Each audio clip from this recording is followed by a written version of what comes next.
Well,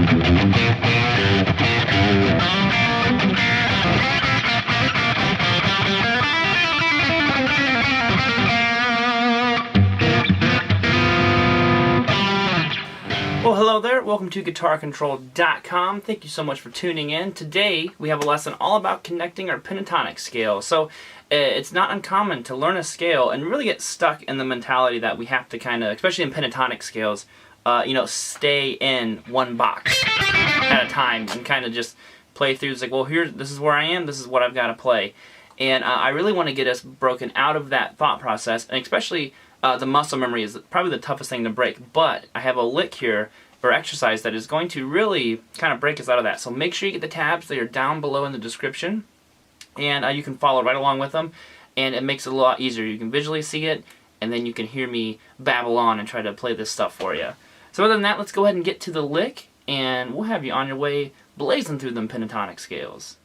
Okay, and before we dive on into this one, make sure, if you're not familiar with your 5 pentatonic boxes, check out one of my previous lessons on learning all 5 of them, and a real fun, kind of easy way to get your way kind of into all these different pentatonic shapes. But let's go ahead and get to this one. So this is going to connect all our boxes together for us, and that's what we really want. We don't want to feel limited to be in one box at a time. We want to be able to freely kind of move through them whenever we feel like. Okay, so I'm going to go ahead and just play the lick that we're going to be working with at kind of like a medium speed, and we'll just go from there. So here it is.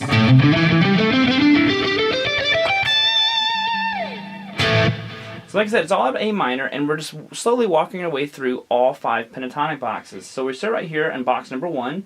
It's 5/8 on the low E and 5/7 on the A. As far as picking, I'm doing all alternate picking for this one. Now we're going to shift up to box number 2 and start on the A string this time. 7/10, 7/10 on the D.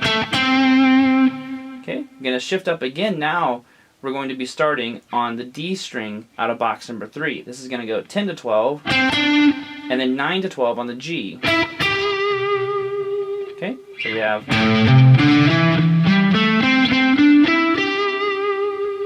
Next we're going to move up to box number 4. Now this one's going to go to starting on the G, we're going to go 12 to 10, 12 to 14, and then 13 to 15 on the B, and finally 15 to 17 on the B and high E out of box number 5.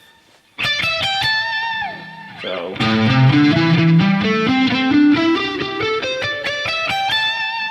and having those 2 of the same note, because we end on the same note that we start with on the next shape,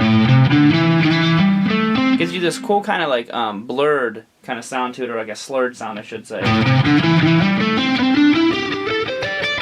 That's why it sounds like I'm sliding into all those notes. But so that's just a great way to kind of move through the pentatonic scale. So that is a great one to be able to kind of move through all these different pentatonic boxes and just take the idea. It's more of a concept than anything else. So just take that and use it while you're moving through your scales. Okay, I hope you really enjoyed that lesson. For me personally, it's a very important one. It helped me out a lot when I was trying to learn how to kind of navigate through these scales and what's the point of learning the scale. So this is one that should have you kind of jumping and going in the right direction, hopefully. But other than that, make sure you get those tabs in the description. I will see you next time. Have a great day.